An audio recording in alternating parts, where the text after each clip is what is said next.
চাওক মই এজন সংবাদকৰ্মী দলগড় মই এটা ব্যক্তিগত চেনেল NB নিউজত কাম কৰোঁ আৰু মই এটা বাতৰি পৰিৱেশন কৰিব গৈছিলোঁ আৰু বাতৰিটো পৰিৱেশন কৰি আহি মই এখন হোটেলত চাহ খাই আছিলোঁ খাই থাকোঁতে মোক ফোন কৰি মাতি আছে দলগড় বীৰ লাচি থানা আঞ্চলিক সমিতিৰ ফালৰ পৰা মই কৈছোঁ আপোনালোকৰ যদি কিবা কাম আছে তেতিয়াহ'লে মোৰ ওচৰত আহক আহি মোক প্ৰাণে মৰা ভাবুকি দিছে লগতে তেওঁলোকে অসভ্যালি গালি গালাজ দিছে আৰু ক'ব লাগিব তেওঁলোকে মোক মুচৰি মাৰিম বুলি কৈছে আৰু এইখিনি 20জনীয়া তেওঁলোকৰ দল এটা আহিছিলে আৰু সভাপতি সম্পাদক আছিলে মোৰ লগত বহুত তৰ্ক বিতৰ্ক কৰিছে কাৰণ মই এটা ফেচবুক তেওঁলোকে এটা ফেচবুক পোষ্ট কৰিছিল সেই পোষ্টটো মই স্ক্ৰীনশ্বট এটা কৰি এটা গ্ৰুপত মই দিছিলোঁ আৰু সেই স্ক্ৰীনশ্বট দিয়াৰ উদ্দেশ্যৰে তেওঁলোকে মোক আক্ৰমণ কৰিবলৈ চেষ্টা কৰিছে বাৰে বাৰে ফোন কৰে আৰু মই বাতৰিটো পৰিৱেশন কৰি আহি মই বহিছোঁ তেতিয়া বাৰে বাৰে ফোন কৰিছে আহিব লাগে আমি মিটিং পাতিছোঁ মই তেতিয়া কৈছোঁ আপোনালোকৰ কিবা দৰকাৰ আছে মোৰ লগত লগ কৰক আৰু এনেদৰে তেওঁলোকে মোক ভাবুকি দিছে লগতে প্ৰাণে মাৰা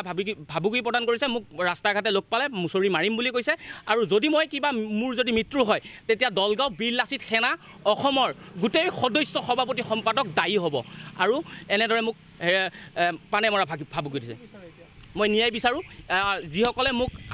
মই যিহেতু মই সংবাদকৰ্মী মই বিভিন্ন বাতৰি সংক্ৰান্তত ঘূৰি ফুৰোঁ আৰু এই বাতৰি সংক্ৰান্তত ঘূৰি যদি মোক কোনোবাই মাৰে তেওঁলোকে কিন্তু দায়ী হ'ব আৰু হয়তো মোৰ লগত আজি এই ঘটনাটো হৈছে আৰু আন সংবাদকৰ্মীৰ লগতো হ'ব পাৰে হয় মই দলগাঁও থানাত FIR কৰিছোঁ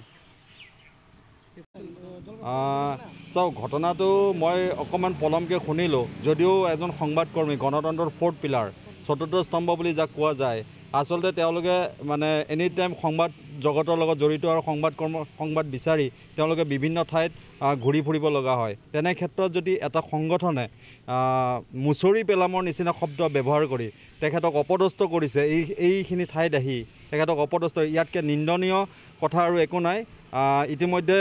মই জনাত যিগৰাকী সংবাদকৰ্মীক NB নিউজৰ সংবাদকৰ্মী ৰিকি দাসক যি কেইজনে এনেকুৱা অপদস্থ কৰিলে তেওঁলোকৰ ওপৰত যাতে প্ৰশাসনে বিহিত ব্যৱস্থা লয় মই এইটোকে বিচাৰোঁ প্ৰাইড নিউজ 24 সত্যৰ দিশত এখোজ